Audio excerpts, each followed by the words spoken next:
All right, Deuteronomy 1, let's call this one history and maybe subtitle it context. Why? Because even though we are talking about the last book of the law, in case you haven't seen it to this point, the law is not simply written out and given to the people of Israel. It is given to them within the context of their history. And that is in many ways the way in which Moses is going to start out this recitation of the law. I haven't given an outline of the books during the first chapter discussions as much, but this time I just want to talk to you about the way I look at the book of Deuteronomy. It's not the way that it has to be outlined. My outlines evolve over time as I learn more.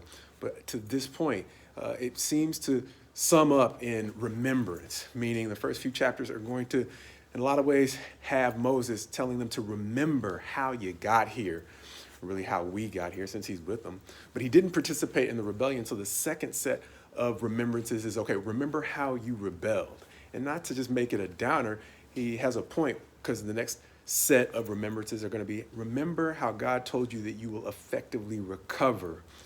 And then remember, it's always going to be your choice. Ultimately, moving forward, they're going to be set on two mountains, and God is going to renew the covenant with them, much like he did back in the Exodus and the Leviticus, where he's going to have them commit. If you do these things, these will be your blessings. If you do not, these will be your curses. And so they're going to have a choice as to whether or not they're going to move forward effectively or ineffectively. He's not compelling them. But finally, he's going to say, remember your leaders. Why? Because they have a history of no matter how many miracles God has performed to establish who his leaders are, they still refuse to trust both God and the leaders. And so those are the remembrances that in many ways seem to outline how Deuteronomy goes forward in restating the law and developing some of the principles of law more fully.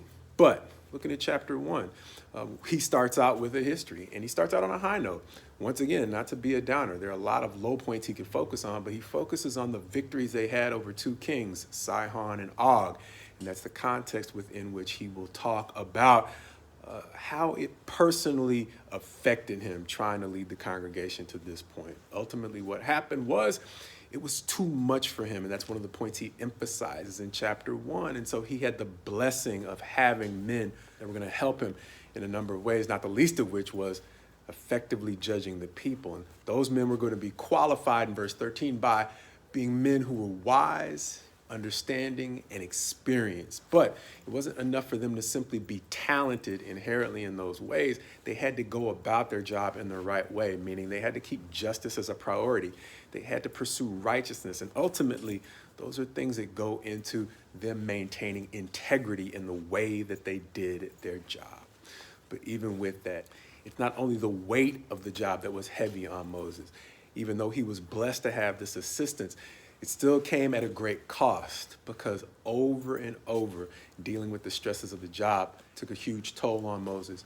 He's going to talk about the way in which, much like they were walked around in the wilderness, not allowed to enter the promised land, at least that first generation, he was caught up in that situation as well and was not able to enter the promised land. But as we talked about, this was not a story of defeat. We entitled one of these chapters Happy Tears, because the larger context of the story comes in what we've been studying for the last few chapters about the Christ. He is the firstborn from the dead. He defeated death, and he gives us hope of doing the same things. And Moses gives us a picture of that when we see him on the Mount of Transfiguration with Jesus in the Gospels. And so when we look at this first chapter of Deuteronomy, even though it is a sad part of Moses' history, it is not the whole story.